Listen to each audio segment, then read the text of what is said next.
Talk Shoes. Recorded live.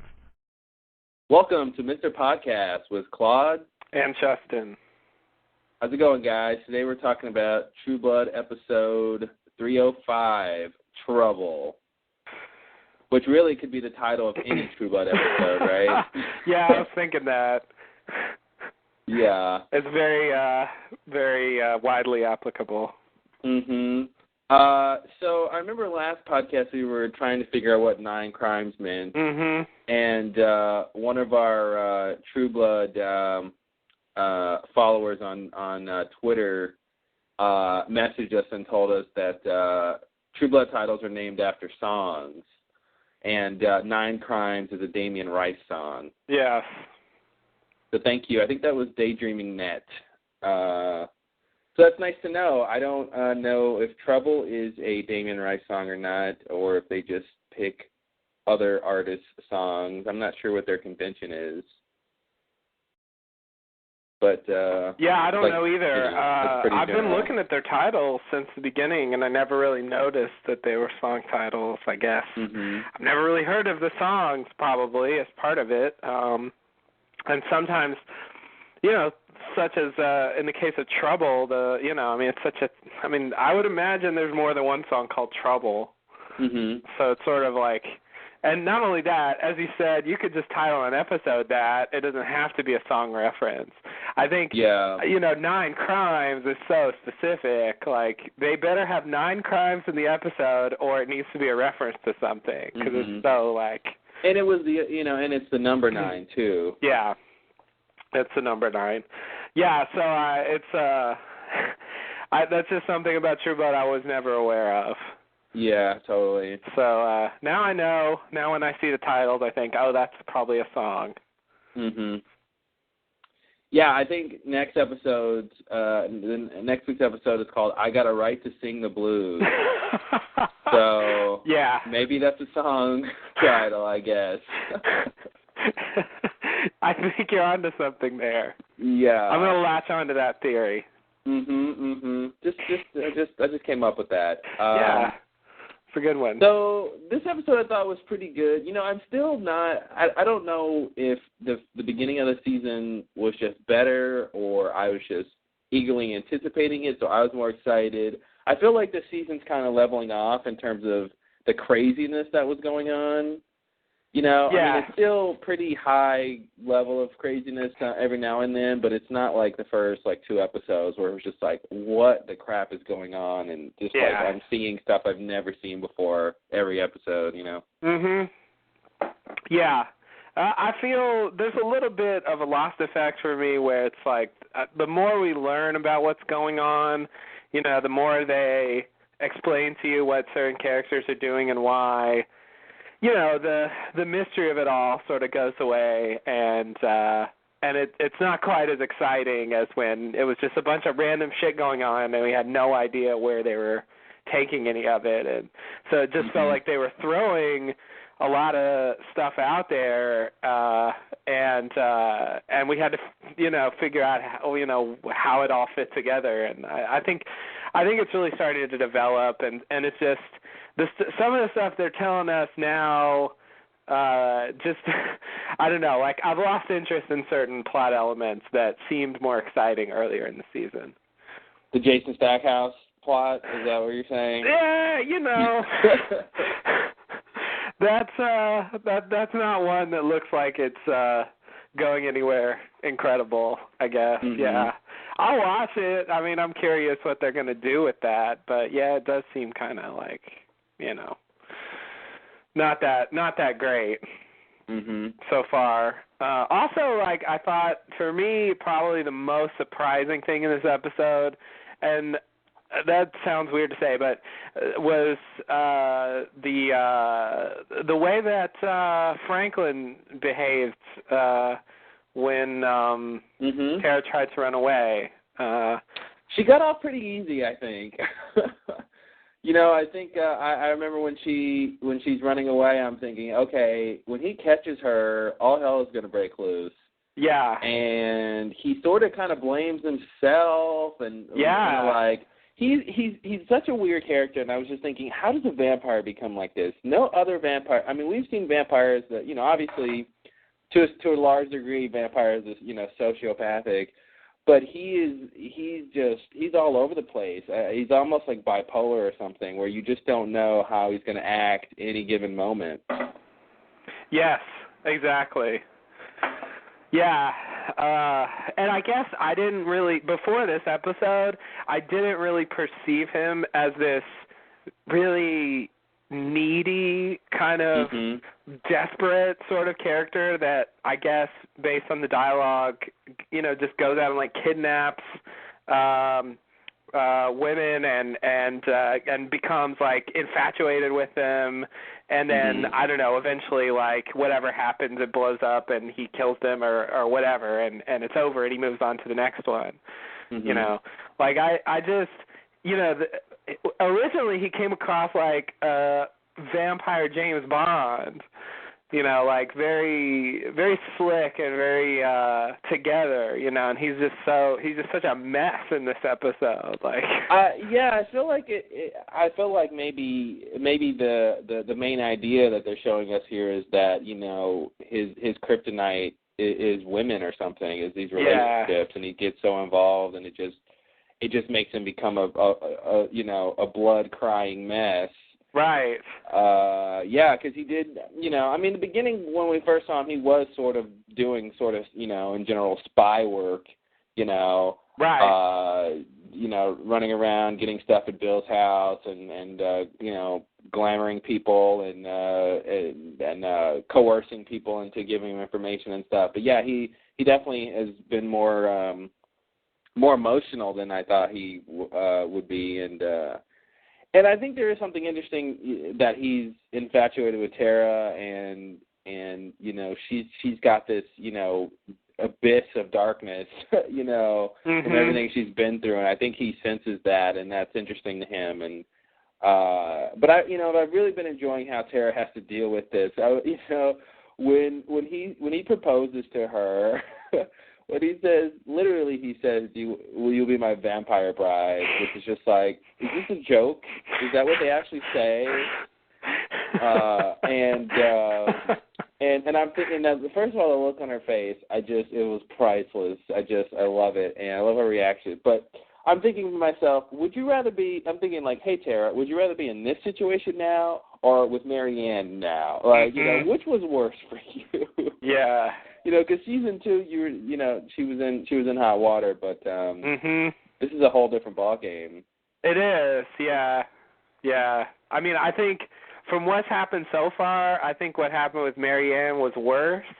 But yeah, it's been worse. It definitely got worse. Yeah, I mean, it went over the top. But I think, now she's facing, becoming a vampire. I think that was a theory of yours. So I think that's sort of... Yeah.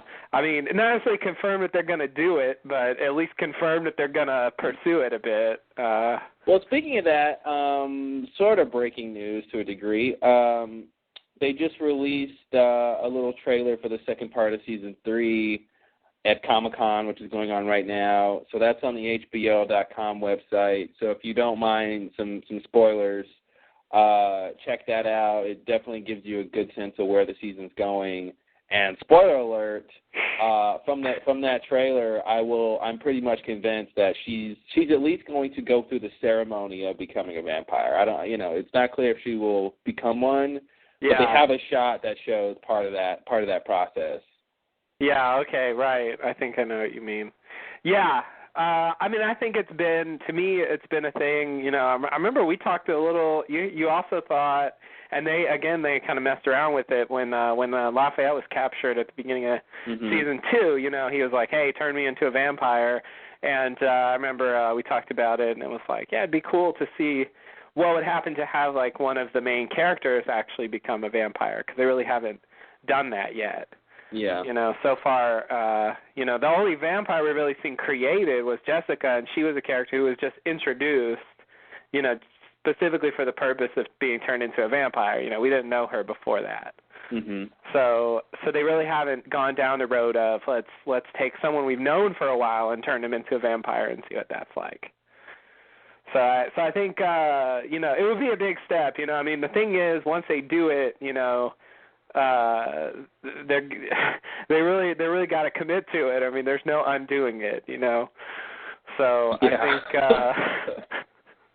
Although there is a weird shot that I still don't know what to make of in that little preview thing where they show spoiler alert again. Sorry guys. Where they show Bill in the sun. Mhm. Yeah, now that's a whole different storyline that I don't think we've even really seen the seeds of yet. And I'm very curious on what how that's going to come about, and I guess maybe that means he somehow was made human or something, or I don't really know what that means, but I'm very curious to see how that's going to happen. Yeah. And the other thing I was going to say, speaking of sunlight, is there was a couple of scenes in the King's mansion where it looked like it was daytime. Yeah. Like when Eric is there and stuff like that. I just didn't understand, why does it look like it's daytime? I assumed that it was something along the lines of what they had at the Queen's place, where they had, the daytime simulator. Yeah. Stuff. It seems like it's coming from, the outside. Yeah. And it's like, where the front door and stuff is. And I'm just like, that, and I assumed it would maybe be something like that, but it was just weird to see that, especially coming from, the scene where Tara tries to escape and it's during the day, and then she gets captured, and, then the next scene, I guess, is her trying to eat that water lily or whatever. Right. Which is another great moment. Yes. Yeah, that was great. I'm crying because I can't eat those. Yeah. But again, I love how Tara is trying to make the best out of that situation and using the relationship to her advantage. And man, when she's trying to bite the ropes off of herself, like that. I don't know why. Maybe it's just the sound of teeth clicking together. I don't like that. That was difficult to watch. It was hard for me to see her just gnawing on those ropes. She was very fervently gnawing on that, and it was great. It was she was doing it for her life. I mean, it was very convincing. Yeah. Damn, that made me uncomfortable to watch. It was oh man, that's a bite. Mm-hmm. Yikes. And I really thought, she found the loophole. Go out, leave during the daytime. Perfect. Yeah, but that this is the King's palace. There's no way it's going to be that easy. I know. I should have known, and I should have remembered that, werewolves can go out during the day, of course. So. Which was one of the big reasons that the King enlists the werewolves under his command is for protection during the day. Yeah. Which is brilliant, and which, we saw a bit of Eric's backstory, and I think that really sort of tells me how the King came to power, because he's smart enough to use werewolves to his advantage. Yes. Because, without something like that, without that kind of security system, he could have been staked over the centuries, during the day. But speaking of that, Eric's storyline, I think we were talking before about, that flashback in Germany and all that stuff, and whether or not we're going to go back to that. Yes. And again, I think we see that really all of these flashbacks are really about Eric trying to find out who the king, who the identity of the leader of the werewolf pack, basically. He, in the Viking days when his father and family are killed, he sees this enigmatic figure in the black robe, which looked cool as hell, by the way. And he knows he's leading a pack of werewolves, and then he's tracking him through the I guess he goes on a Viking quest and whatever wars are going on at that time that he's fighting, and then Godric captures him and turns him, and they have their era together, and then at a certain point it's World War II Germany, and he's trying to track down the leader of these werewolves, because he's he knows what the brand looks like. Right. And so now he knows that the leader of the werewolves is the King of Mississippi. Yeah, so I mean that's why I take it. I guess for me, I thought we'd go back to the Germany thing, and maybe we won't. But to me, this counts because it basically, to me, this told, what I took from it was, and it really came out of nowhere. It was like, have him give you the tour, and they're just looking at random shit, and it's like, oh, look at the crown. Boom, flashback to like, and I just really didn't expect that. It just came out of nowhere. I was like, really? This? Yeah. Of all well, things? I mean, it's a very clever way to introduce that story point, you know, of him trying to find the identity of the Pack of Wares, and this is a random way. You know, obviously the king doesn't remember Eric, you know, from back then. Yeah. He didn't have any reason to hide these artifacts, and like Talbot said, they have tons of those random crowns from different eras and stuff and different kingdoms. I just think, you know, if you think about the story points of Eric trying to find out who killed his family, all the flashbacks and this little tour thing are just very creative ways of him finding out that information. Yeah, no, I mean, I think, like I said, my takeaway from this was this is why he was, you know, him and Godric were trying to track down the leader of this group. Like, he's basically just doing it for vengeance because they killed his family. So I took it as sort of a fairly straightforward thing. But the thing I don't really understand is it seems obvious that, you know, I mean, he's got the crown. He's leading the werewolves that use this symbol. It seems obvious that the King of Mississippi is the guy, right? Yeah. But, like, they show him in this cloak. Like, what's the point? Like, why? Well, I think it's because I think that Eric has seen the King of Mississippi before, you know, in the more present recent days, and if he had seen his face in that moment that his family was killed, then it would have been easier for him to track him down.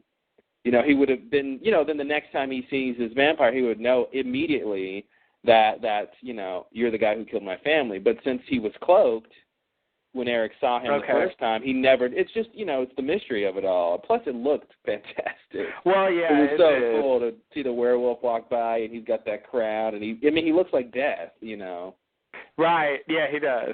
It was, and it makes sense, you know. I think he's just kind of going around stealing shit and attacking people. Yeah, totally. And he's you know, I don't think he's the king or anything yet. You know, he's just probably a vampire, pretty powerful at that point still. But you know, yeah, he's just going around and wearing something to keep his identity secret, and he's, you know, ordering around these werewolves to go. Yeah. And it's funny because he's sort of just doing it because he wants the artifact. He wants the crown.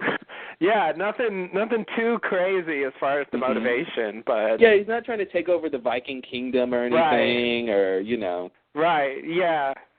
I mean, and so to him, I feel like this was just another round of, you know, a round of robbery and murder.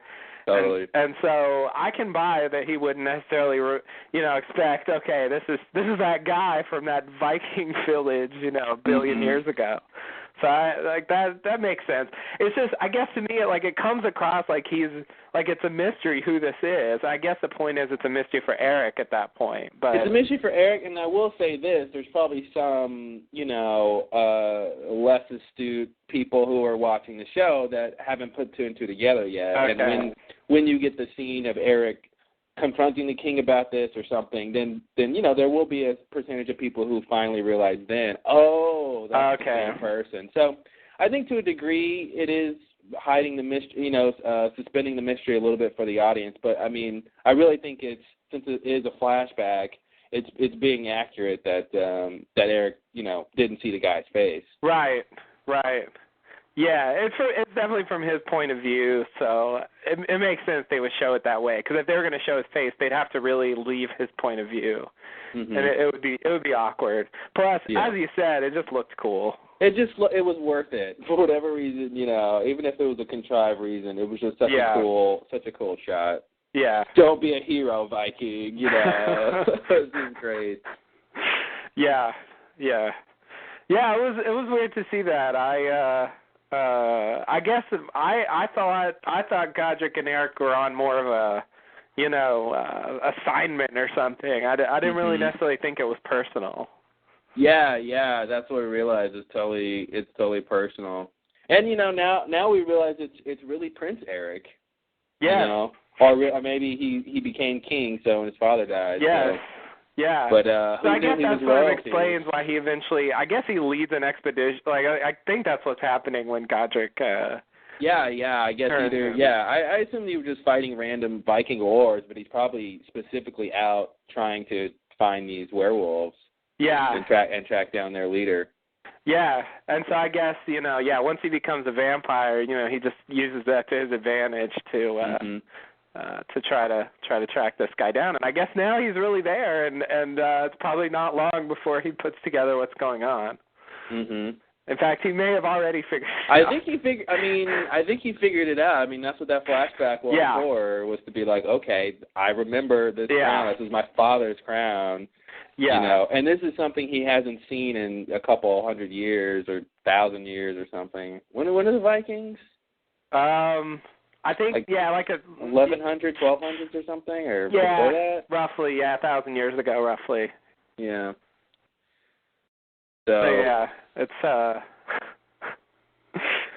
it's a good amount of time. And the other guy there, Talbot, I guess, was just like, oh, it's tribal. I don't know what it is. Like he didn't really care. And Eric instantly was like, yeah, that's my dad's.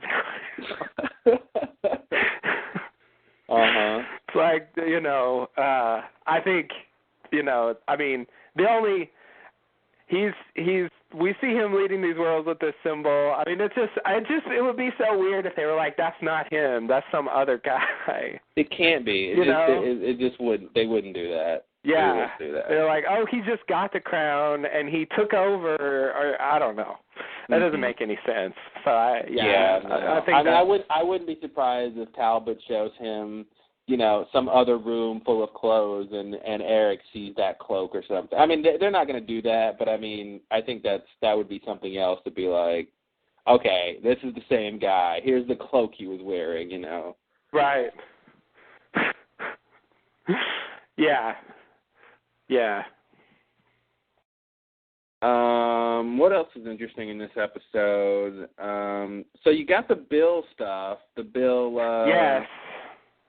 The Bill stuff was, again, a surprise. I remember earlier in the season when they showed Franklin getting the genealogy, I remember asking a few people whether that was supposed to be Bill's house or Sookie. I couldn't really even tell. The set made it unclear exactly where it was supposed to be, but I was like, well, Bill wouldn't have that, so it must be Sookie's house. Now the point seems to be that Bill had that. Yeah. So I guess that was Bill's house, and so it sounds to me like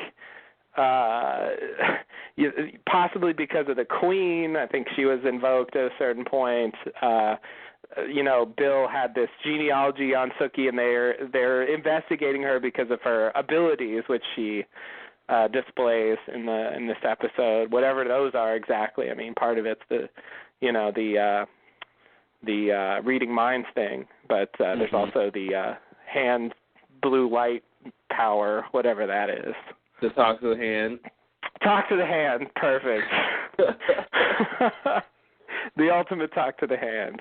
Yeah, so this is really interesting. I think that they're sort of introducing this idea that Bill had an ulterior motive in investing in the relationship with Sookie.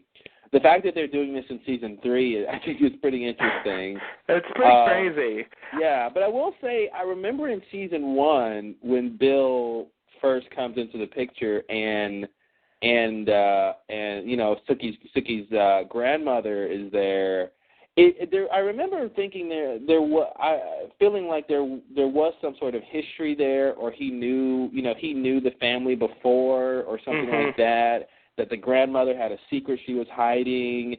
I remember that was all in the air back in season 1, and then, of course, so much else happened, and they never really came back to it. But now they're sort of coming back to that. Yes. It kind of reminds me of, when they throw in the fact that Sookie drank some of Bill's blood, and, that makes that makes you be attracted to that person if they're a vampire, you know, so that, you know, probably had some role in that whole thing, you know, sort of like that. I think, I mean, I'm just going to throw this out there. I could be wrong. I think it's going to turn out that, yes, that's why he initially was interested in her, but, you know, essentially his feelings for her were real, and it just turned out that that's how he, you know, became involved with her in the first place. Mhm. I'm thinking that's where that's going. It's one of those, what is that? I forgot the movie that they did, but it's like that Pygmalion thing where, like, you bet, I forgot what the movie is, but, you know, you bet someone into dating the loser, and then you make them really cool, and then, like, they find out, oh, no, you were only dating me because it was a bet. But I really had feelings for you. You know, it's like that kind of thing where, like, the reason it started was sort of on false terms or deceptive terms, but the end feelings were true. But that's always hard to explain. Yeah. It doesn't usually go over well when it's revealed to the other person. Yeah. But, yeah, that's exactly what I have in mind that they're going to do. Because I can't imagine them sort of undermining the entire Sookie and Bill relationship. Like, that just, to me, that would be a lot to take, as you said, in Season 3. Yeah. Since, like, the devotion of Sookie and Bill for each other has been a central thing in the show for the whole time, including this season. You know, Bill's even in the situation he's in right now to protect Sookie. Totally. So it's sort of, you know, but I do think it is going to turn out that, you know, he originally met her for reasons other than just, you know, being attracted to her. I think that's probably pretty much right, but I have to question the idea. You know, his explanation was that, you know, he was procuring for Queen Sophie Anne, and he, you know, had a vacation time or what do they call it?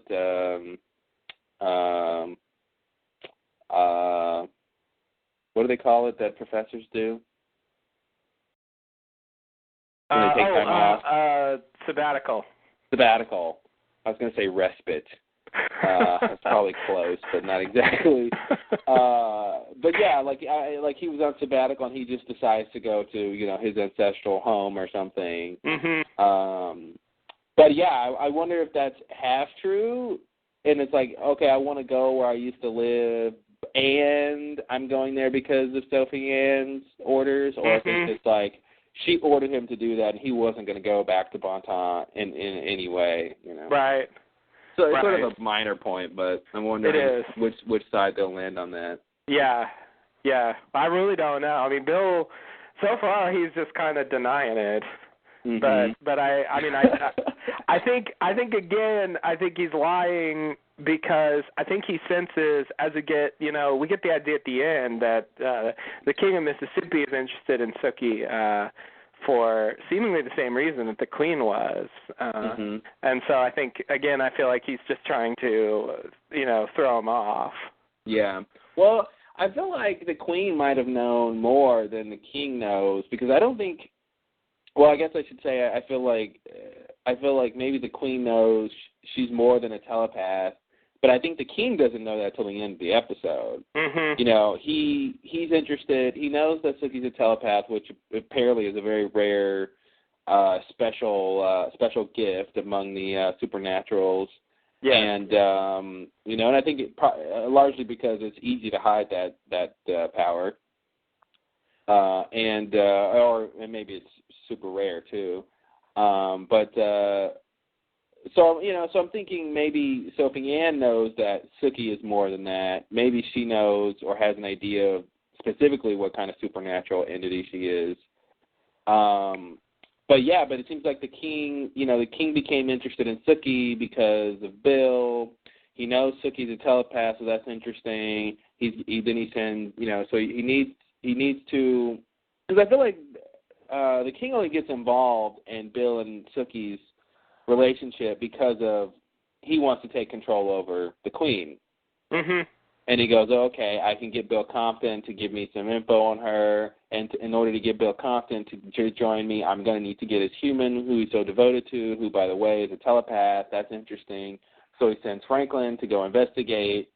he finds the genealogy paperwork and shows that Sookie's name is circled, and I guess her grandfather's name is circled. And that becomes interesting, and he puts two and two together and says, okay, well, maybe those are the telepaths. But yeah, I feel like he doesn't really know what's going on until the end. Otherwise, his maniacal excitement at the end would be really weird. You know, if he already had suspected something like that. Yeah. Yeah. I mean, I feel like he at least had in his mind, if the Queen's this interested in this, there must be something to it. But I agree, probably didn't know exactly what, and maybe what he saw at the end was some kind of, revelation for him. It's whatever, whatever it is she's supposed to be. This is sort of more than he could have hoped for, Yeah. But it's strange because, it's interesting when Sookie uses that power. We've only seen it 3 times. 3 times? Yeah, this is the 3rd time we've seen it. The first time was the Mary Ann hand in the face. That was the first time we saw it. The second time was when Sookie knocks over the meat tree that Mary Ann makes. The big, remember that big tree she made in the front yard? That's right. Yeah. You said that last time, and I was like, did that really? Yeah, you're right. Okay. It was sort of subtle the way they kind of showed it, but she did use it to knock over that tree. You're right. I remember it now.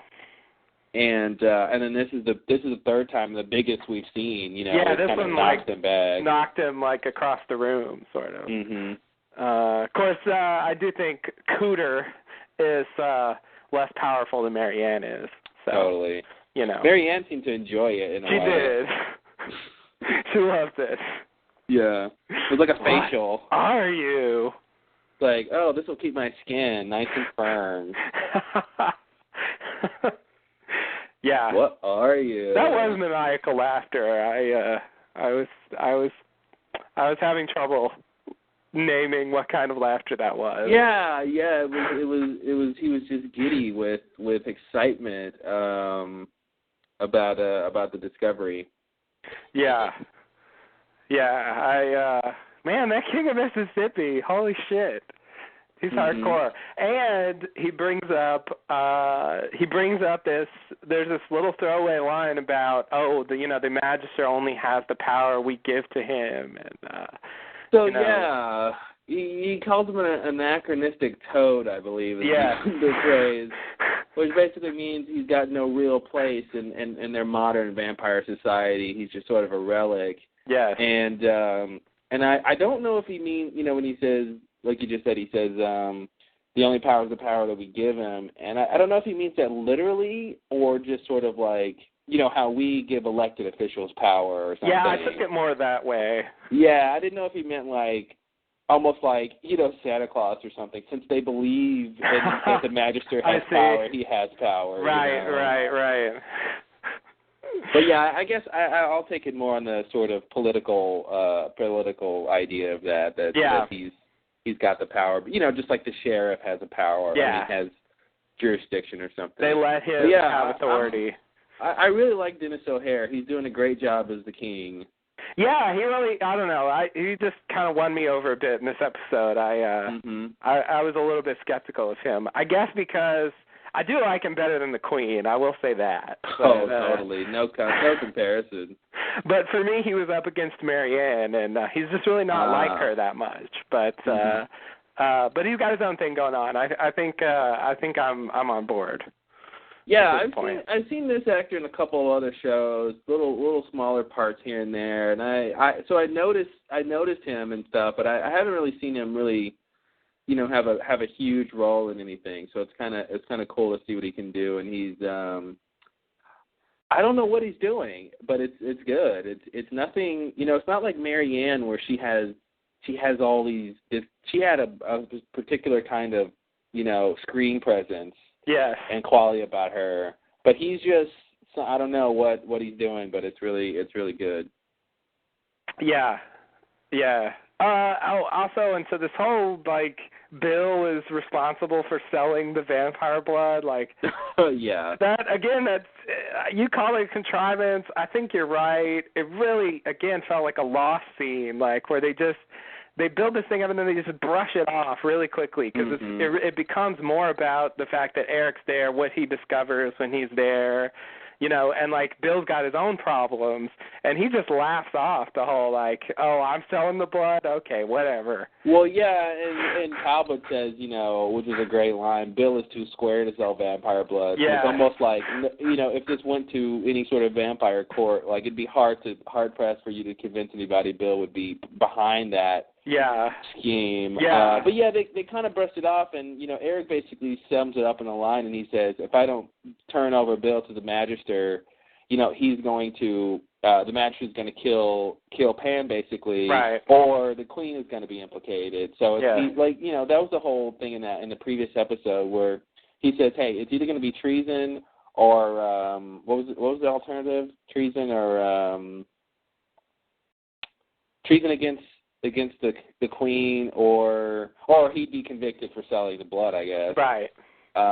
So that's why Bill was a scapegoat, and he's like, well, he doesn't like Bill, so he's like, I'll turn Bill over. But it really wasn't a great plan at all, because it was no one's going to believe Bill was behind all that. Right. I mean, yeah, just from his record and personality and all that, it doesn't make any sense. But you brought up just the practical point. The V was in Fantasia. Like, I don't know, how's Bill like arranging to get V stashed there? Like, that's just weird. Yeah. He shouldn't have anything to do with Eric doesn't know what's going on in his club. Yeah.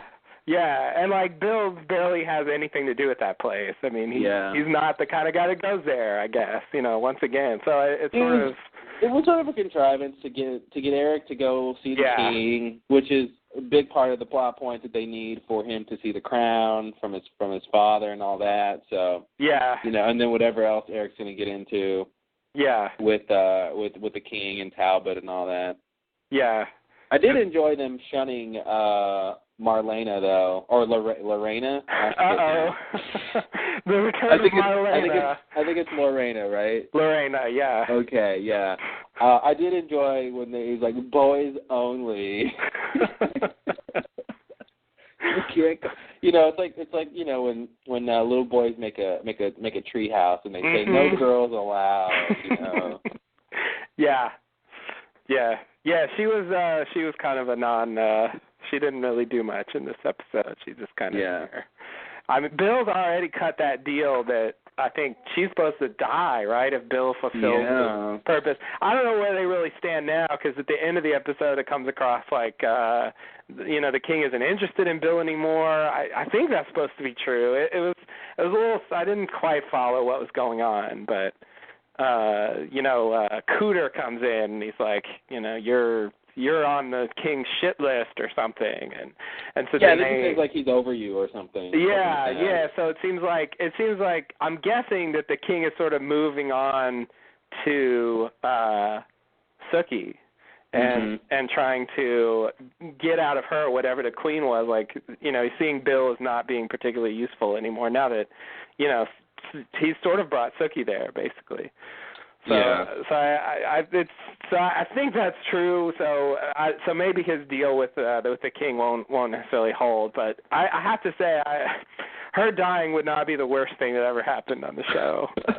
I'm really, speaking of being over people, I'm really over her. Like, every now and then, I like her. She does something sort of interesting, but for the most part, she's one-dimensional in terms of her. Yep. Her wanting to get Bill back, and it's just that song has just been played over and over and over. And I would say this: the king seems to hold his agreements. So I wouldn't be surprised, even if he's over Bill, that he wouldn't still agree to knock off Lorena. Yeah. Especially to get her off the show. Yeah. I mean, I hate to wish for characters to die. I can live with her living, I guess, but it's just, I like you said, there's one thing that she wants. She wants Bill, and that's what she's always wanted the whole time we've ever seen her, and so it's like that. You're right. That's all there is to her. So it's sort of, it gets old after a while. Totally. Because, we get the point, and she's still going after Bill, and it's like, damn, how many seasons of going after Bill do we have to watch? Yeah, how many times is he going to shun her, and she's like, I love you playing hard to get. It's all the more sweeter when you come back to me. And it's like, oh, geez, will you punch her again, please? I know. Exactly. Yeah, it's ridiculous. Like, she's delusional. Like, hard to get. Like, God, come on. Yeah. I mean, there's lots of lines in there. She is supposed to be clearly somewhat like immature and kind of crazy. So I guess that's a thing, and not necessarily smart either. So, but still dangerous, of course, because she is actually stronger than Bill. So there's no way around that. But the king is more powerful than she is. So yeah. So if he's going to keep to his agreement, then I just think I think that thing has run its course. If they don't have anything new for her character, it just doesn't seem worthwhile keeping her around, just kind of whining about Bill for God knows how long. I'll say this, spoiler alert. I don't remember seeing her in the trailer for the second half of season 3. Oh, okay. I don't either, actually. That's a good point. So that might be a hint on how much more we get of Lorena. Yeah, that's true. That's true. It was nice. Maybe you can explain to me, what's the deal with the silver door in Bill's room? Why do they have a silver door there? So when Bill first comes to the king and the king makes him stay in that room, he tells him, Talbot is showing him around, and Talbot says, ooh, this is imported silver from Morocco. And, sort of like it's just decoration, but it's also supposed to sort of keep you trapped in there. But the thing about silver is, it hurts you if you're a vampire, it burns you, but it's not like impenetrable. So he could, I think if he was trapped in there, he still could open those doors. It would just hurt a lot, but then of course he heals. But I think it's really just, it's supposed to be sort of a wall, really, or a cage, I should say, to keep who's ever in there locked in there. Okay. And maybe they put him in that room because it has the silver doors. They could have put him maybe in another guest room that didn't have silver doors. Maybe where Eric is staying doesn't have silver doors or something. Mm-hmm. But yeah, I think it's just this extra level of security because they were posting vampire guards outside of his door too. So I think it's just supposed to be it's a decorative, jail cage, thing. Okay. Yeah. I guess I thought I saw them like turning knobs and stuff, and I'm like, what good does it do to have? But if it's just decorative, then that would sort of make sense. But I guess on the inside, it's supposed to be that you can't, if you're a vampire at least, you can't use the door. Exactly. The outside of the door, I think the handles are, they're non-silver. But I think from the inside, if you try to get out from the inside, you'd have to touch that silver. Okay. And I guess when he escapes, the door is opened by someone else. So well, yeah, he does the from whole. The outside. He throws Cooter on the bed and smashes the bed with Cooter, which makes the guard open the doors from the outside, so Bill's able to get out. Yeah. Okay. All right. That's kind of what I thought, but I don't know. I got confused about what the... And, I'll say this. Bill's a strong vampire. If he really wants to get out of that room, I think he could probably bust through a wall. Mm-hmm. Right, yeah. If he could, yeah. I mean, She-Rock and stuff isn't that strong, really. Mm-hmm. Humans can punch holes through. Even if it was a brick wall, I think he could still bust through it. Yeah, sure. Yeah, that makes sense. Yeah, they had Bill definitely kicking ass in that little scene there. Mhm. Cooter's ass. Cooter is such a henchman. He totally is. It's weird to see. I keep expecting him to take charge, but it's really not going to happen. Mm-hmm. No, he's like Saeed. He's like the main henchman. That's what he is, yeah. He's like the go-to sort of guy to take care of business. Yep. So, yeah, I was surprised when he popped up with Tara, and then he pops up at the end, and then he's the one that attacks Sookie, and he's doing all the dirty work. Yeah.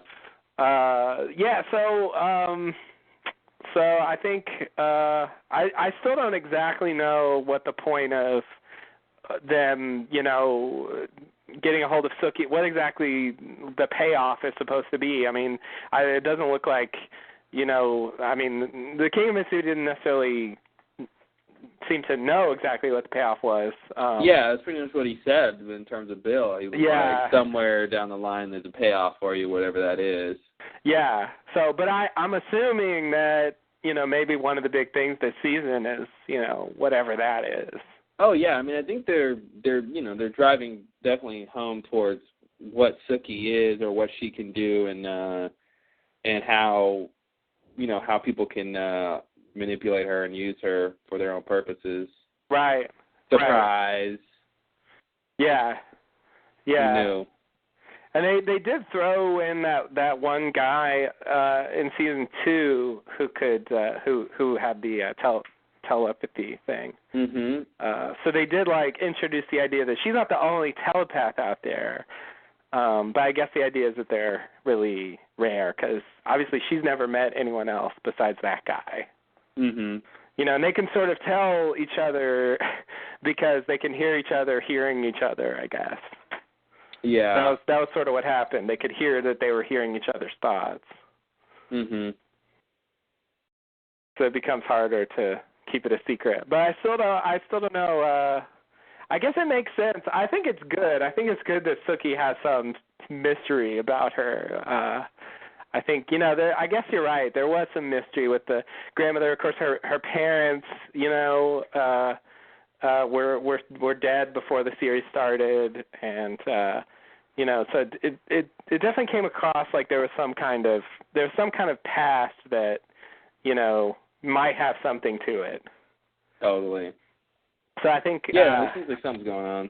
Yeah, so I think they'll probably do something with that, of course. As far as Franklin and Tara, the scene with the little cell phone and the text messaging, completely just ridiculous. It was so weird. Like, look, I can text really fast. Like, it was so. That was the first bit. Like, Franklin, what are you doing? Yeah, it was, cool or whatever in a minor sense that he could do that. I just don't understand how he can do it without looking. Mhm. Like no matter how fast you can type, don't you still need to see what you're typing? Like, how do you know where the button is, or you can feel it out. I mean, I can feel out numbers. Like, if I knew where the letters were. Well, that's the thing. It's knowing where all the letters are. I've never I don't have a phone like that anymore, where I have to use that kind of key system. But but I would still look at the keypad because I don't remember. Okay, 5 is which 3 numbers, and 8 is which 3 numbers. Yeah. Where exactly the cutoff is, I don't have memorized. So, I mean, it's a show, whatever. He was showing off a trick. But that was, to me, was like, don't you want to look and see what you're doing? But I guess maybe after, I was going to say a couple hundred years of cell phone use, but I guess that's not true. Yikes. No, but I'm guessing since he's doing it as a trick, I'm guessing he took the time to remember where the letters are. Okay. I'll buy that. I'll take that as an answer. Because I feel like that's doable, I mean, someone could do that. It is doable, yeah.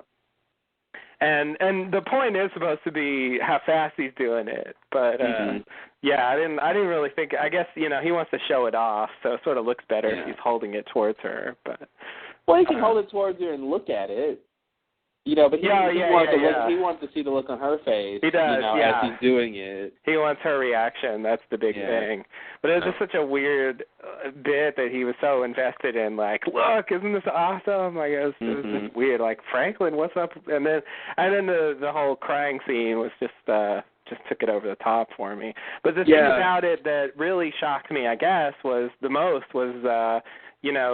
when Lafayette sends her the message, what's up, bitch, or whatever he said, I forgot, and then he freaks out and goes for her throat, and who's that, and she has to through being choked, she has to say, he's my cousin, and then later, after she's run away and he's crying, she says she was afraid, and he's like, afraid of me? Why would you be afraid of me?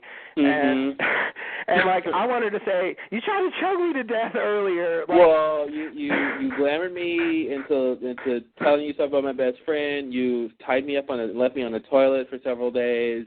You kidnapped me and took me to Mississippi.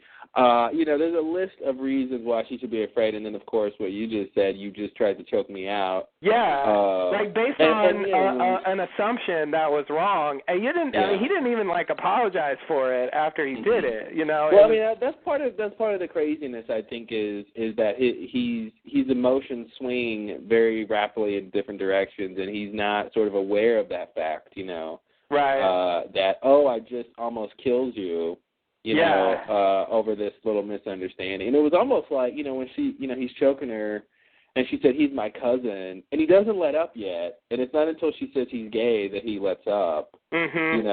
'Cause I don't know if if it's like, just because he's your cousin doesn't mean something's not going on. I don't know. But, no, he's definitely crazy. They're definitely making him appear very, very crazy. And, like she said, that great scene when she's sort of keeping it together and playing the part, she says, we got to talk, and he's like, okay, don't say that. When women tell me that, I black out and I wake up in the middle of body parts. He's just not in control of his actions. Okay, that's what I took that to mean too. Like the idea is that he blacks out and kills them, right? Mm-hmm. Yeah. So that's okay. That's what I thought he was saying. And then I was like, is it? I don't know.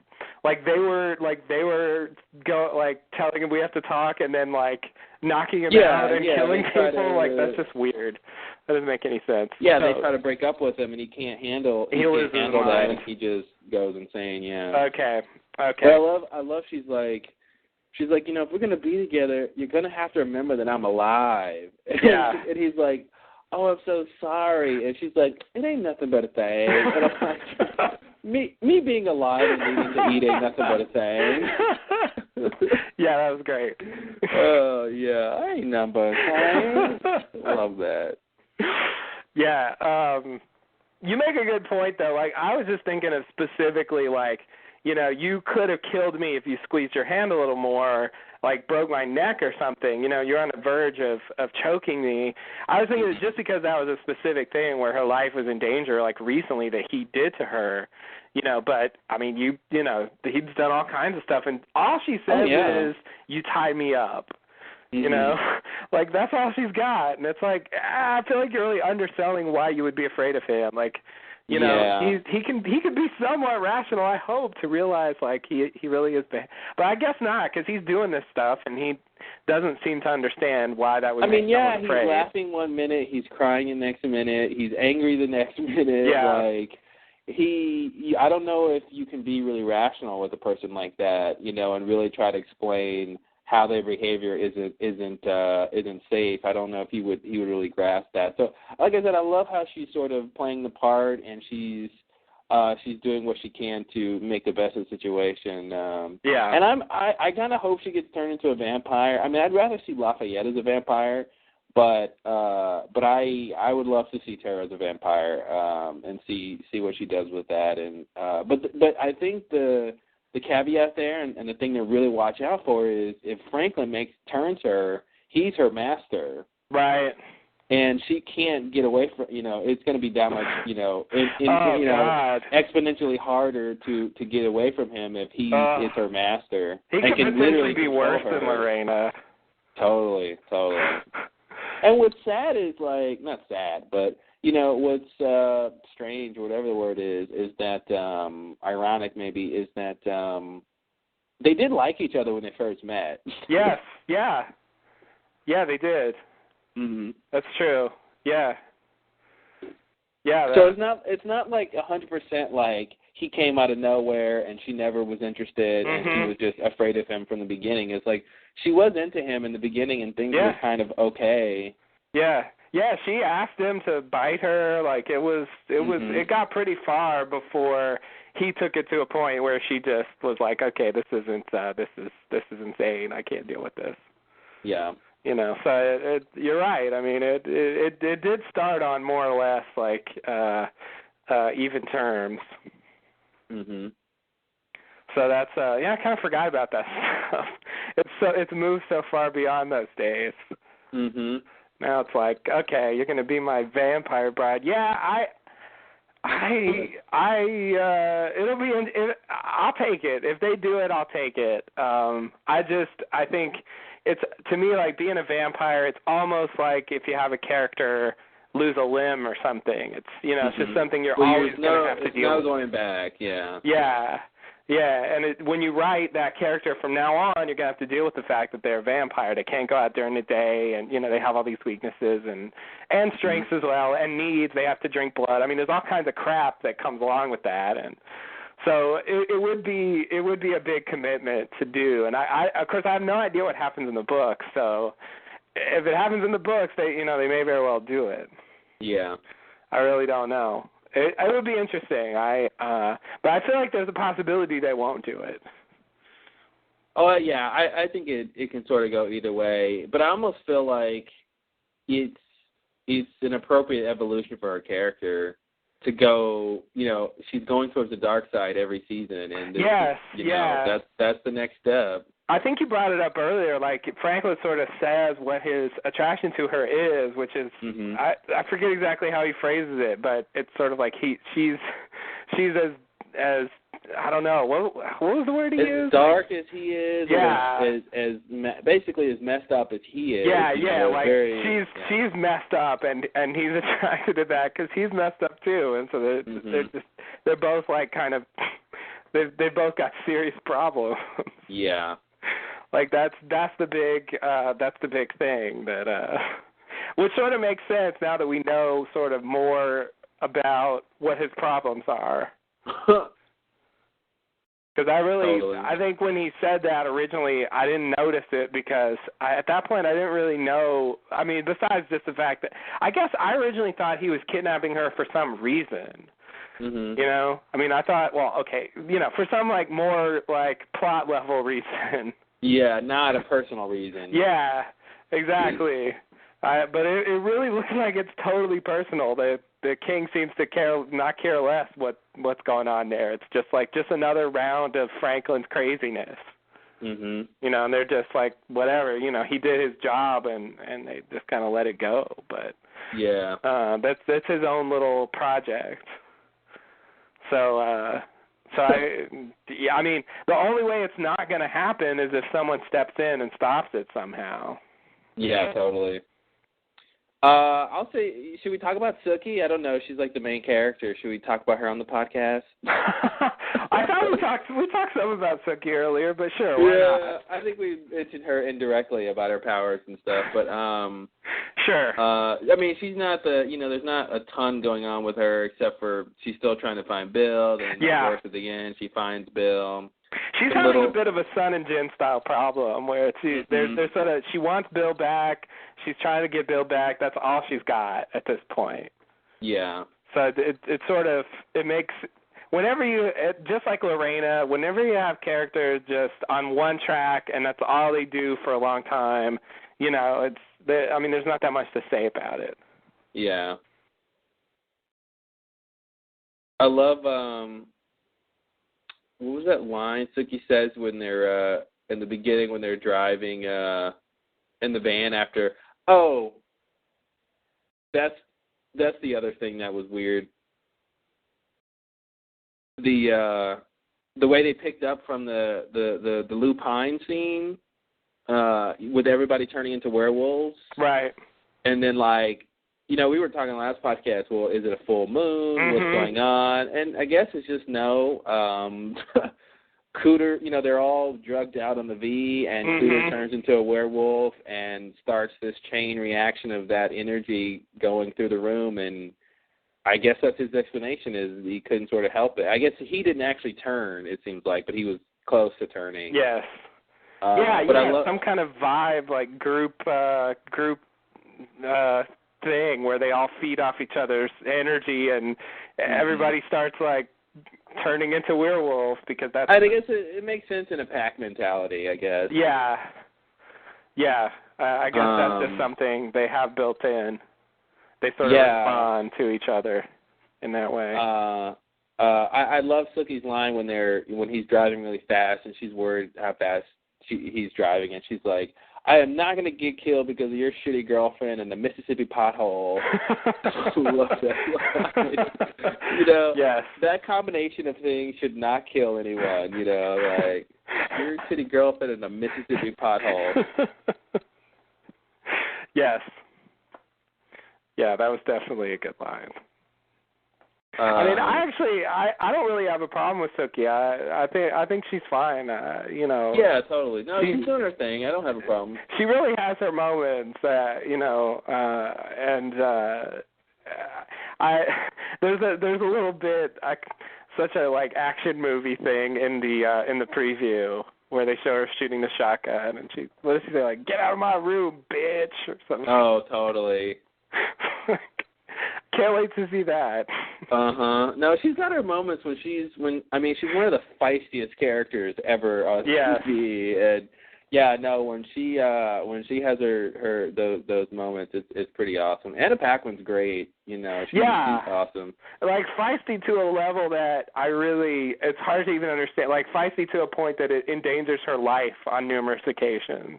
Mm-hmm. You know, like she's willing to put it out there in certain situations that, you know, I think lesser feisty people would back down from. Yeah. Juno has nothing on Sookie. Yes. Juno would not be able to handle the stuff she No, I mean, Sookie went up against a Maynard. You know, she's like, I'm going to kick her out of my grandmother's house. Yeah, she really did. Yeah. That was her plan. Mhm. Get out. Yeah, no, it was great. And I definitely think, you know, the Sookie and Bill relationship, it worked better in season 1, and I think now it's pretty clear the show is like going in a lot of different directions, and it definitely feels like the center of gravity of the show has moved away from Sookie somewhat. Mhm. Because there's so much else going on, you know, large portions of the episode don't really involve Sookie. Yeah. So it's, you know, she's a bit in the background more this season, I think. Mhm. Yeah, they've kind of moved her to the side to make room for the new characters and new stuff that's going on. So Jason's storyline. Oh dear. Yes. So he sees Crystal again, right? And he's out washing the car because that's what Andy gave him to do because he's there to work at the police station, and he's chomping at the bit to fight crime. And I gotta say, whenever when he's really pushy like that, when even in the other scene an episode or two ago when he follows Andy into the bathroom and he's like, "You make me a cop right now." Mm-hmm. When he's pushy like that with nothing to back it up and no real reason, it just really makes me not like his character. Mm-hmm. When he basically wants something for nothing. Yeah. He this like weird sense of entitlement, and it's just like, God, Jason, shut up. Yeah. Yeah. I mean, I think they're just, they really push him into unlikable territory. Like, he's just like, make me a cop now. Yeah. And okay, you're doing the best you can. It's not good enough. Yeah, exactly. Like Andy's pulling all these strings, and luckily it's a small town, so and they're understaffed anyway, obviously. So it's like it's a good situation, but it's like, man, that's still not enough for you. And he can't go through one day in the office without just like losing his mind, making paperclip chains and rubbing ink on his face and just they made him really. I mean, I know a lot of times when shows are writing sort of the dumb characters or stupid characters, and I know a lot of times I've heard writers and showrunners, they always have to question how stupid to make them, how far to go. You want to make it realistic to a degree, And so when he's got ink on his face, and he doesn't know it, and it's just like, all right, I'll buy that, but still, it's like, come on, buddy. Yeah. No, I agree. I mean, I'm okay with Jason as a character in general, but he's definitely less likable when he's like that. I mean, he really looks likable when he's like that. Now the Crystal part, he was better, Yeah. So what's going on with her? What do you think's going? I mean, she's apparently got this secret that she thinks is going to keep them from being together. Here's a hint: it won't. Spoiler alert. Yeah, spoiler alert. I'm just going to predict that's not the last scene they're going to have together. No, they're really not. But so she shows up at Merlotte's, but she doesn't go in because she's afraid, and then he sees her, and then they go for a walk in the woods, and then so the next big thing about her character is this idea that she loves being in the woods. She loves being outdoors. Right. She's true. at home there for some reason. Yeah, that seems like some kind of clue. Yeah, so I'm curious what's up with her. I feel like she's got to be a supernatural, right? Probably. I mean, what other secret could she have? Yeah. Or maybe it's a more mundane sort of just like, I don't know. Yeah, it might be. I think based on the little preview thing, I feel like at least one thing that's going to come into play is, Jason originally saw her when they did that like meth lab bust. Mm-hmm. So I feel like maybe she's at least like involved with some like meth lab guys or something, and I feel like Jason might get involved in that, and maybe that'll lead to him like doing something as far as being a cop or something. Like I could see like stuff like that going down, but as far as like something specific with her character, I really don't know. I think you're right. Supernatural makes the most sense, but they could, if they want to make it less of a deal, they could just make it she's just got in with the wrong crowd or something. Mhm. But the way she was talking about, I mean, she made it sound like a really like some big secret that she has. Yeah. I mean, of course they always do that, but they always, yeah. I did like the bit when he, gets in the car and pulls her over and, then realizes he doesn't have a shirt on, so he goes in the glove compartment and pulls up the sunglasses and I guess just like a bunch of papers, like probably like registration or something, and like somehow that I figured he had a cop thing. I thought he had a ticket book. Oh, is that what that was? I thought it was just some crappy grab from the.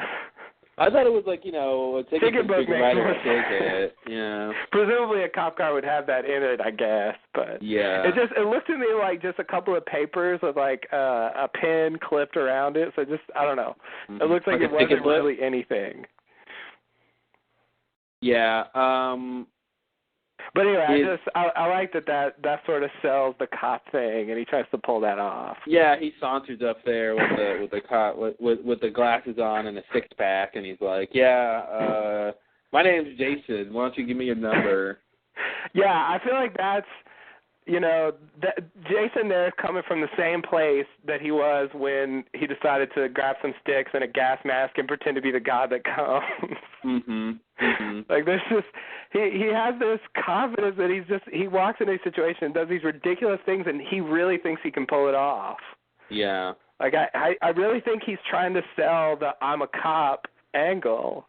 Mm-hmm. And she has to like not buy it several times before he drops the facade.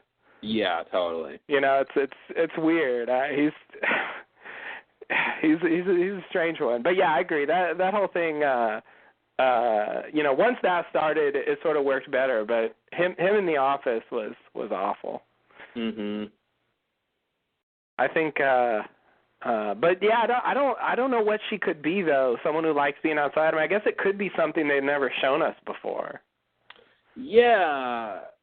I mean, I'm thinking this is a werewolf season, but I guess that's too whatever for her to be a werewolf. I don't think she's, we've seen shapeshifters enough. The only other thing I can think of supernatural-wise might be like a succubus. Ah. But I think she'd be acting a lot differently if she was. Yeah, she's not really. That's more like what I thought Mary Ann was originally. Mhm. Mhm. With the scene with her and Sam, that's what she came across as. Yeah, totally. She was doing that vibrating thing. It was weird. God, Mary Ann was crazy. Oh my God. Can't believe the shit we watched last season. Whew. Yeah, I don't know what Crystal is. yeah, maybe it's just regular drama with she's her boyfriend or her brother or something is in the meth business. Yeah. Or, something like that. I feel like even if she's supernatural in some way, I feel like that's going to be part of the story. Yeah. They're going to go down that road if she's got some, some involvement, and Jason's gonna get involved in that, and then he's going to be a cop, and that's going to bring about, some. Maybe he'll bust them, or maybe he'll not. I don't know. I don't really know exactly what they're going to do. We saw her crying the first time Jason saw her, and then she's like, I wasn't crying. I never cry. I'm like, well, tell that to your tears. Yeah, that was. It was weird how they filmed her the first time. They filmed her like she was very ethereal, like a dream or a ghost or something. Yeah, exactly. That's what made me think like there's something crazy going on with her, And I think there probably is something there. But I don't know. They really have enough like big time crazy plot going on. They don't need another crazy thing, but they could still throw it in. So the other little storyline was Lafayette and Jesus. Ah, yes. That's the new budding romance. I guess so. I really didn't see that coming. When I guess he was a character. I think they just kind of casually showed him earlier in the season when they go visit Lafayette's mother. Yeah, it was weird because in the previously on True Blood little recap before the episode starts, they show that scene with Lafayette and Tara at the mother's place meeting Jesus, and I'm thinking, okay, so he's coming back into the picture. That's interesting. Wonder what that's about. And then then when he shows up, and I'm like, oh, okay, are they really going to go down this road with the romance? But I really liked Lafayette's reaction to that. First he's like, wait a minute, my mom's dead. Okay, just give me the bad news. And he's like, no, it's not that. I didn't really like her anyway. Just tell me how it happened. Yeah, and then he's like, no, it's not that. And he's like, oh, okay. Then basically he thinks Jesus thinks he thinks Jesus knows about selling the V and is there because of the drugs. And so he thinks about everything else first. Yeah. Then he's finally like, oh, wait, you're interested in me? Huh. All right. Yeah. Yeah, it was nice to see him go through those options, and then he was just sort of awkward when he realized what was really going on. Like, yeah, I would go, but I have to work, so I'm gonna go inside. Yeah, it's like, so I'm going inside, and it's like, I'm gonna follow you. It's like, wait, what are you doing? Why are you following me? I just said, leave me alone, basically. Yeah. But Lafayette was wearing like a silk Japanese print like vest or something. I don't know where they get his clothes from, but I'm just like, that's, I would never wear that, but it's just such a cool thing to wear. I'm like, wow, I've never seen that before. Yeah, no, I feel like he's a character that if you watch True Blood in 20 years, he'll look really dated. Because his clothes are really just really ridiculous. I don't know, whoever's the costume people, like I feel like they just amuse themselves coming up with weird shit for him to wear. Yeah. Well, I mean, it's very Lafayette though. It's very eclectic. It's very like you have strange pieces put together. Yeah. It's kind of all over the place, but yeah, no, I mean, it definitely fits the character. I mean, they really know how to do it. But I like his I just like the way they played it. It was just really well the back and forth between them was really good. I think that guy is actually in the credits as a like regular character. So and I had been seeing his name all season, and I'm like, and I looked up who he's playing, and I saw he's playing that guy, and I was like, up till this episode, we only saw him that one time, very briefly. Mm-hmm. You know, so I was like, I don't know what they're going to do with that character. Obviously, they're going to do something. And based on the again, on the little preview clip, it looks like he's gonna at least get somewhat involved in Lafayette's drug dealing activities. Yeah. And there's going to be some kind of thing there. That makes it sound a little bit too much like the Jason Crystal thing, but you know, so maybe if they do that with them, they won't have to do it with Jason and Crystal. I don't know. Yeah, I don't know. We'll see what they do. Because I don't think there's anything going on with him. You know, I mean, I think he's more or less on the level. Yeah, he should be. I'm taking that whole story at face value for the moment. I don't really know where that's going. I mean, there's definitely something with Eric and Lafayette and selling the V. Of course, Eric's gone now, so I don't know how when that's going to come back into play. I'm assuming at some point some of those characters will get back to Bon Top. And It's just like last season when a lot of them were in Dallas. Yeah. It's like now a lot of them are in Mississippi. It's exactly like that. Yeah, I think that's probably a way they like to structure seasons. Yeah. Okay, so the next big thing is Tommy and Joe Lee. Yeah. WTF, man. WTF indeed. Yeah, I noticed this time that they really sell that more than I realized the first time I watched the episode. They sell what? The fact that what is it, Joe Lee? Joe Lee. Okay. I thought it was like Angelina Jolie, like Jolie, but then I saw it somewhere online, and it's just Joe, Joe, and then Lee. Okay. But they just say it sort of, you know, together, Joe Lee. Joe Lee. Okay. Yeah. I was thinking Jay Lee, but that's obviously wrong. Yeah, so I just noticed that they sort of set up like when, you know, at the beginning they have is it Tommy? Is that his name? Tommy. Okay. Yeah. They have him brother. like throwing the shit at Jolie like really hard, like out of the van. You know, he's throwing the bags at him. And it's like there's some weird moment there between them. I you know, some kind of conflict or whatever going on. Yeah. And Sam's like, you know, what are you doing? It's your father. You know, and then there's that weird creepy moment at the end when like he's like, what does he say? Have a good day, Sam, or something. So Jolie smiles at Sam and says like, have a good day, Sam. And it's nothing is wrong with that until they cut to Sam walking to his truck and they play the ominous music like this is not going to be a good day. You know, like I don't really know what that was about. I mean, to me it's sort of foreshadowing. Like I thought it was going to be like Tommy was going to be up to something.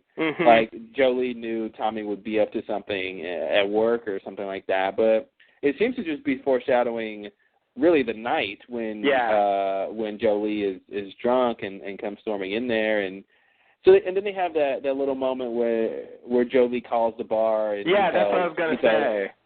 Yeah, that's the next story point with that is he tells them to get home, and Tommy's like, no, I have a job now. But yeah, so when he storms in and he's like, you're mine, head to tail. And I'm thinking, you know, I'm trying to figure out what's going on here, and I really don't know what they're doing, but I'll tell you the really weird, strange thing I think is going on that I hope isn't true. Okay. To me... Oh, no. To me, yeah, I know, it's going to be weird, but to me, there's obviously something going on that's weird. And I remember that scene before. It was like the second or third time we saw the Mickens' house. I think it's the scene where after Tommy and Sam go for the run and Tommy tries to get Sam killed by, you know, going in front of the truck and turning into the bird, and then Sam has to dive out of the way, and then he comes back to the Mickens' house, and Jolie is sitting on the couch in his underwear, sort of like with his arm on Tommy, and I thought, okay, whatever, they're comfortable with each other. I don't know. That to me seems a bit weird, but Jolie's a bit weird, so whatever. Yeah. And so this whole I own you thing, honestly, what I thought, the thing that crossed my mind that's pretty crazy is some weird, like, you know, sexual abuse thing. Oh. Where, like, and that's not the crazy part. Oh, where, shit. Okay, sit down and wait for the crazy, everyone. That's the first part of the crazy. The second part of the crazy is some weird thing like, you know, like he makes Tommy shapeshift and then does something weird. Because when he says I own you head to tail, you know, and Tommy turns into a dog, that's what crossed my mind, and I'm like, I thought you were going somewhere completely different with that. Yeah, you took it to a dark place. Very, very dark place. Wow. It kind of. Yeah, it reminds me of, I think there's a little conversation between Jason and Sam about, like, you know, about sort of the idea of bestiality when you're a shapeshifter. Mm-hmm. Like, it is sort of interesting. Just the idea, not necessarily actually doing it, but because it does bring up, like, a weird ethical thing. If it's actually someone with the consciousness of a human being, as an animal, you know, it's a different situation. I mean, the whole thing that makes it a problem is you don't really know what the animal wants. Yeah, you can't really get the animal's consent.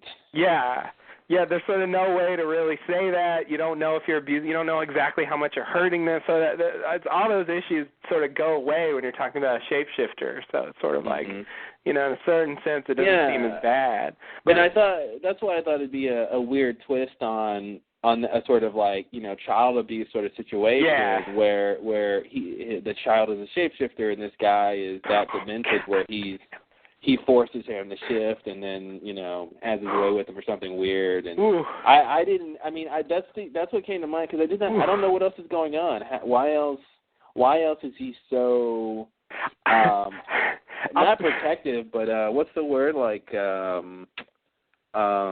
he's not protective, but he's so you know, he has this idea that Tommy is his. It's there's a word for that. I can't think of it either. I'll say where I thought you were going with it, which was I thought you were going to say that he you know, since Tommy, it looks like Tommy's go-to is a dog, some kind of dog. I guess that's the idea. Is he thought of Tommy as like a pet, you know, and so he thinks of it like I own you, like I would own a dog. Yeah, exactly. I mean, that's part of what I was saying. It is, but I was thinking that far no further. You know, you took it to the next level. Well, listen, someone's got to gross out the listeners, all right? And this time it's my job. Yeah. I mean, you know, I don't think it's beyond True Blood to go there. You know, I mean, with some of the stuff they showed last season, I mean, I don't think it's out of the question to introduce that. So, you know, if they want to go dark, they could definitely do that. Yeah. I think, you know, that's obviously it's something like that. I mean, he does, you know, say I own you, and you know, so there is some kind of domination thing going on. Yeah. And this is supposed to be his son, so you know that adds an extra level of creepiness to the whole thing. Yeah. And I also thought since Tommy is a shapeshifter, he you know, in some weird demented way, Jolie might feel like he's not a normal son, or you know, the normal rules don't apply, something like that, like, you know. Yeah. You know, when they introduced Sam's family, I think we talked about it in the last podcast. Like, you know, the mother is sort of the appeasing one, the one who I think just wants to connect with her son, and you know, wants things to be okay. The brother has this rivalry thing, and is sort of jealous of his brother, and that he has it better, and you know, stuff like that. So there's, you know, conflict there. But it looks, you know, now it sort of looks like that's kind of petered out, and you know, he's bringing Tommy to work with him, but I never really got where Jolie was coming from. He really seemed kind of aloof most of the time in the early part of the season, and I really just didn't know what he thought of what was going on. I just could not tell. He was just kind of sitting there with this blank expression on his face, and the first time I watched this episode, I didn't really pick up on the clues that him and Tommy have this weird thing going on that they, those two big things they drop. So when he bursts in the door and starts screaming, like, that really shocked me. I really didn't see it coming. I didn't realize. Oh, yeah. I didn't realize that they had been building it up. Because I wasn't watching carefully enough. But it's there's a whole. True Blood, you kind of have to watch True Blood twice to pick up everything, especially this season with so many storylines and so many things going on. Yeah. I've never really watched True Blood twice before, but I got a lot out of it. If there's anyone out there who's not watching it twice, I can recommend it. It works. Yeah. You really notice. There's so many elements that I noticed that I didn't notice the first time. Like, I picked up on all the broad strokes, but you get the finer points and you understand, like, why certain things happen. So it was good to see. But I think, as far as I can think right now, I think your theory is probably, the best theory that fits what we saw. Yeah. And I mean, I was asking on the last podcast where this Sam's family thing was going, and that's a kind of family drama, I guess, but that's enough. That's like strong enough to bring the story in. Totally. And the preview, the season 3 part, second half of season 3 preview thing on HBO, They show some other stuff with the family, with the mom. So I think there's something else going on that's going to develop, and I think the mom's going to become less sort of a nice, appeasing character. I think she's probably hiding something too. Yeah. I think she knows what's going on between Jolie and Tommy, and I think she's, she may not like it or whatever, but I think she's aware of it. Which that line that she's, if it's along the lines of my crazy theory, that line that she says, when Jolie and Tommy's throwing the stuff to him, and she's like, that's just a little game they play that they should play in private, I'm like, she did say that. If she knows what's going on, that line's going to have a different meaning. Oh, yeah. That's a good point. Yeah. Ugh. That was weird. Can you tell me what you think is actually going on in that scene? Because I don't fully get it. Like, it seems like Tommy is just pissed and he's throwing things at his dad to, like, just sort of fuck with him. But then the dad seems like impressed, like, oh, he's showing me how strong he is. Like, he's not necessarily mad about it. Like, it's a weird dynamic. Like, I don't fully understand what's supposed to be happening in that scene. I mean, I think that's pretty much right. I mean, I think the general idea is Tommy resents his parents for being sort of, losers to a degree, that he has to always be there to help them out financially, and they don't have their shit together. And then obviously there's something else going on too. But yeah, he sort of resents them for those sort of general reasons, and then he's pissed at his dad and he's throwing this stuff at him. And I guess the real question is, why does Jolie react that way? And I think he's, I think it has some weird thing to do with, I can't exactly explain why he says that, but I think it's just sort of a weird,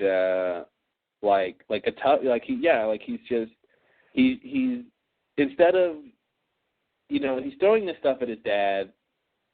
And instead of, one reaction is, don't throw the stuff at me and to get mad about it, but he's sort of happy about it in the sense that, I don't know, I think it's some weird father-son thing where like he said, he's showing me how strong he is. Like he's sort of proving to me that he's his own man, or he's, it's almost like if they were to have an arm wrestling contest or something and then Tommy wins or something, like, Jolie would be happy about that in a way, or if they played a game of basketball and Tommy beat him, instead of being mad that he lost to his son, he's sort of happy that, so I think what Jolie says is sort of accurate in terms of, his response, but I think, why he responds that way, I think is because he's a weirdo. Okay.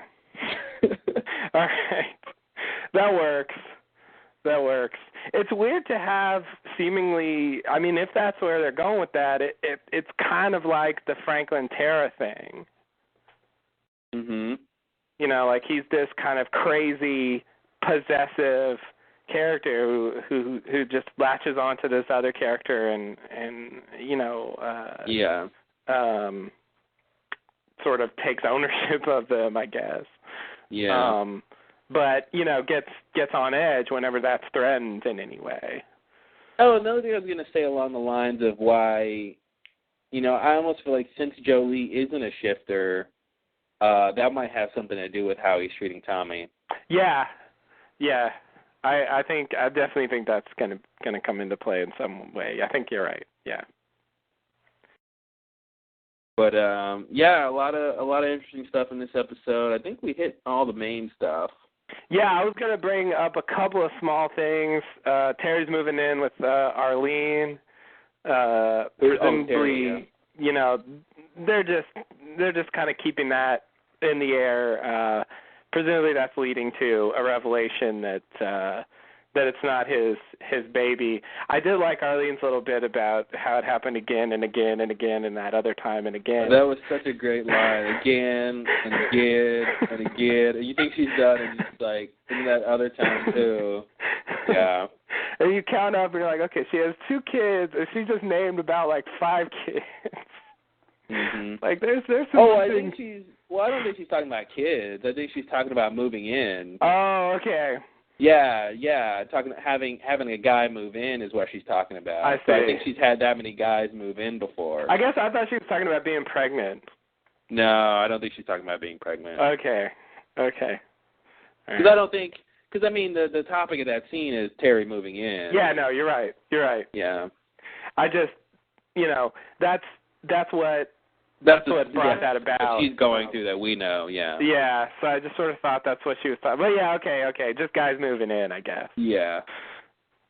But yeah, okay.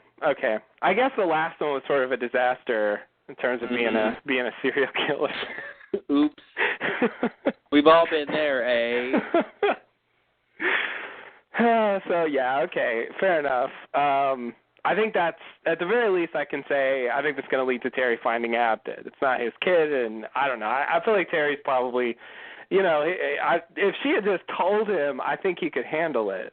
But, since she's keeping it from him, it could be a problem. Yeah, totally.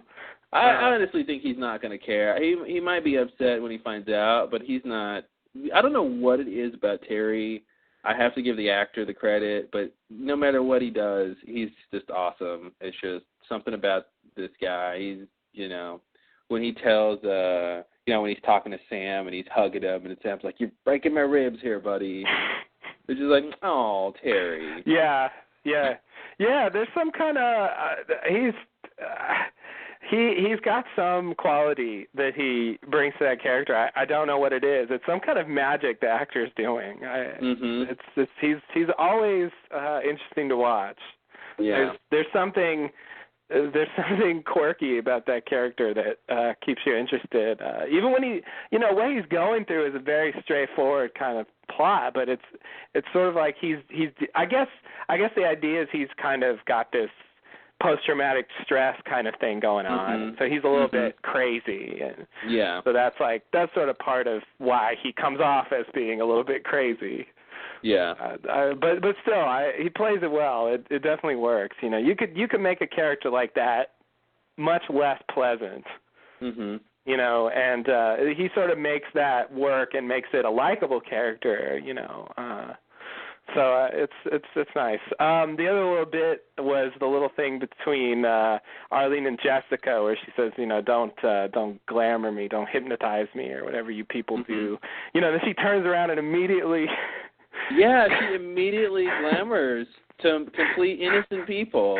Yeah, into not giving her a tip, and it's like, how dare you suggest that I would glamour you? That's so insulting. I'm going to glamour these random people to get you back for that.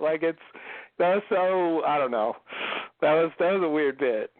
Yeah, it's almost like it would have been better if Jessica would have just told the people, not glamoring them, but just told them, don't bother tipping your waitress tonight. Come up with some lie about why they don't. Don't tip your waitress tonight. It's no tip night, or some lie where she still wouldn't get a tip, but it's not going to be due to her those people being glamored. Right. But yeah, I mean, it was like you think Arlene is being prejudiced against vampires. Yeah. When she does that, and then Jessica just proves her right. Like, yeah, they do need, because and I didn't think vampires could glamour like two people at once like that. Mhm. Yeah. Well, I didn't really know how it worked, but it does seem like if you maintain enough eye contact, like she was going back and forth. Yeah, she was going back and forth. You can sort of pull it off, like maintain the spell if they're right close like that. Mhm. I mean, I guess that's what they're telling us with that. But yeah, never really. The glamoring thing is, I kind of forget that that's even there sometimes. Because they don't necessarily use it that much. Oh, Jessica and Hoyt, that whole thing Tommy said about Hoyt. Oh yeah. What did he say? That's a giant sixth grader. A giant sixth grade boy right there. And I'm like, yeah, you're right. He is just a giant sixth grade boy. Like I knew he always had that quality, but it's a great summation of his character. He's like, looks like he was, hit by an atomic bomb on the way to middle school. Yeah. I mean, I feel like last season he basically, he said that's what he was. Like I think he knows that, he's sort of he's got this kind of man-child quality. Yeah, delayed adulthood situation with his mom and all that. Yeah. So that's that's psychological, but just physically, just the way he looks. Yeah. But I feel like they sort of go together. I mean, they go together. He has that aura, despite. But that was interesting a little bit. They didn't do a lot with those characters. I guess the whole Jessica body thing is just blown over at this point. Well, they found that body. They found the guy's body, and I would expect the sheriff of Bonton to investigate this headless body that just was surfaced. But maybe next episode that might come back into play. I don't know. Yeah. Or maybe not. Maybe Franklin's out of the picture. Jessica seems like she's working, and so I don't know. Maybe they're done with that whole body thing. I mean, I don't know what they could get out of them even tracking it back to Jessica or anything like that. So I wouldn't be surprised if they have dropped it. Yeah. I mean, it seems like there's so much more going on that you don't really need that. And of course, we know the whole story, so there's not really any mystery to uncover. Mhm. All they could do is just get characters in trouble. Yeah. But I don't see the point. So they could do something. It's weird having the sheriff not there. I got sort of used to that. Mhm. Well, now Andy's the acting sheriff. Yeah. I mean, I guess that's a reasonable arc, since that's sort of what his, he always wanted that respect and to be considered a real cop and stuff. So it makes sense that they did that, but. Why does he have a cast on his arm? He has a cast on his arm. I mean, I'm sure it's something to do with Marianne, but I forget exactly what happened to his arm. Yeah. Oh, that's right. Terry did that to him when Terry was under Marianne's spell. That's right. Oh, I think Terry did that completely. Okay. Yeah. Okay. Yeah. That's just like the last remnant of season 2 is that cast on his arm. Yeah. I was thinking about that when they were showing Jason just fucking around in the office. I'm like, man, the shit you were going through like a couple of weeks ago, like I can't believe you're just like hanging out in an office goofing off now. Like I guess, that's what you do, and that's just how you just kind of move on with your life, but it's just so weird. This whole town was under the grips of this Maynard, and now they're just kind of going about their lives again. Yeah. Well, most of them don't remember, I guess. That's true. So that's how they can make that happen. Yeah. That's a good point. I guess that's why they put that stuff in there, so they could go back to it and it wouldn't be too weird. Yeah. Well, cool. Anything else?